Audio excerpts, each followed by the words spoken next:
Hi, Rick Bryan here with Steel Power Tools, and this afternoon we'd like to talk a little bit about some chainsaw safety and some safe felling practices. First thing we'd like to talk about as we walk into the woods or enter our wood lot is just having a plan.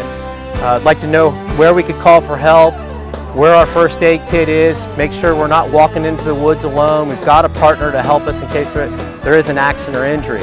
Other thing I'd like you to think about is if you're not very familiar with the chainsaw or with felling, it would not be a bad idea to take a look at your owner's manual or your safety manual, or contact your servicing steel dealer and make sure you get good instruction on how to properly use the chainsaw. So what we like to do is call that our job brief. Before we start the saw, there's a couple things I'd just like to cover. The first thing would be personal protective equipment. We'd like to think about it in a 5-step process. Number one, with foot protection, a nice steel-toed boot, leather or rubber above the ankle. We'd like to see everybody protecting their legs with a steel chaps or a good chainsaw chap that's got 6 layers of material in it that when the chainsaw comes in contact with it, it'll actually pull the fibers out and jam the saw up.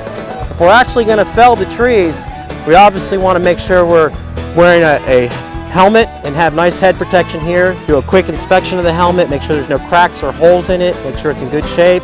Make sure we have hearing protection. Muffs or plugs are great, and make sure we're properly protecting our eyes. The screen actually does give us full face protection, but underneath the screen we'd also like to see you wearing a pair of safety glasses. So now that we've covered all our personal protective equipment, I'd just like to run through some of the safety features that are on the chainsaw before we even start the chainsaw. As we pick the saw up and inspect it, I just want you to take a look at the saw, make sure the chain is sharp, make sure the chain is properly tensioned. When you pull that saw chain out, you just want to barely see the bottom of the rakers. Not only is this going to reduce accidents and injuries, it's going to provide you with a lot safer operating piece of equipment. We want to make sure you have an operating chain brake on your chainsaw. The chain brake actually stops the chain from rotating. If we pull it back, the chain moves freely. If we push it forward, you can see the chain will not move. So we want to make sure we have an operating chain brake on the saw. Make sure your throttle interlock is working properly. If we happen to slip or fall, we wouldn't want a branch to get in there and advance that throttle and cause an accident or injury that way. Last thing I'd like you to check on your chainsaw before you start it is to make sure you have a chain catch on the bottom. In the event the chain derails or breaks, we'd like to go ahead and have that on there to catch that chain and keep it from coming back and hitting you the top of the right leg or the back of the right arm. Now that we've got the saw checked out and we've inspected it, make sure it's sharp, make sure it's in good shape, we're off and ready to start it. A couple things we want to think about before we want to start it is we want to be using a nice quality fuel. I'd like you to get 10 feet away from your fuel cans before you start it. Put the chain brake on. Securely hold the chainsaw as you're starting it. We have 2 different methods we like to use when we start the chainsaw. We can place it on the ground, put our right foot in the rear handle, our left hand on the top handlebar, and give it a nice pull like this. The second way we have starting the chainsaw, if we don't have a nice clear area, again we can put the chain brake on. We hold our left arm on the upper handlebar. We lock this elbow. We put the rear handle right on top of our left kneecap, and we lock the chainsaw in place here. With this technique, the saw is locked into place, and we just give it a nice quick pull here. Once we get the saw started, I want you to bring it up to a comfortable position, take the chain brake off, warm the saw up a little bit, on and off the throttle, and then once a day or the first thing when you're out in the woods, I'd like you to just take that saw and run it at about half throttle and hit the chain brake just to make sure it stops that chain from rotating.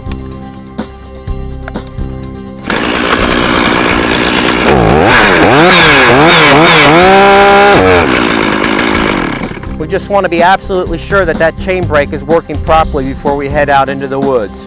As we prepare to make our top cut here in our open face felling notch, I want you to think about this chainsaw and get in a good position where you've got good body control. We're going to use the black line that is on top of this chainsaw as a felling sight, just like the gun sight when you're out there turkey hunting. That black line is at a 90-degree angle to the bar.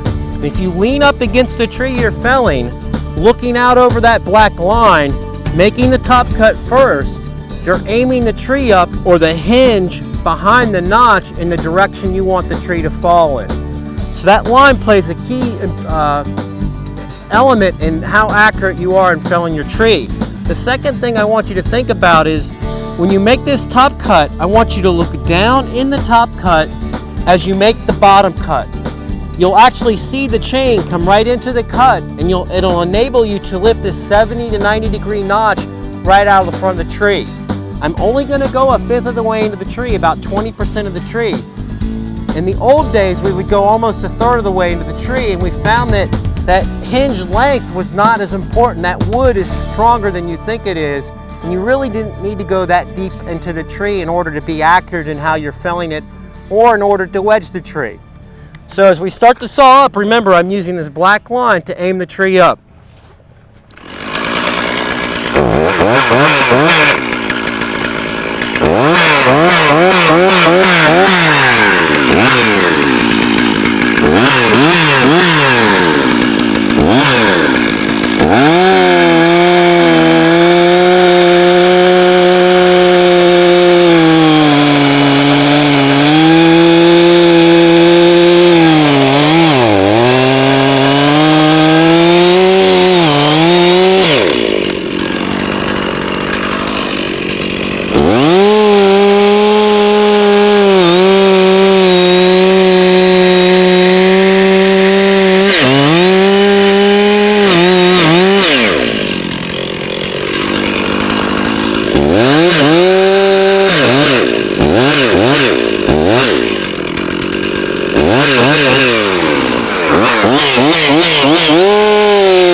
All right, we had a nice cut, we made a nice escape route, and we've got the tree safely on the ground. And that's all we want to accomplish when we're out in the wood lot.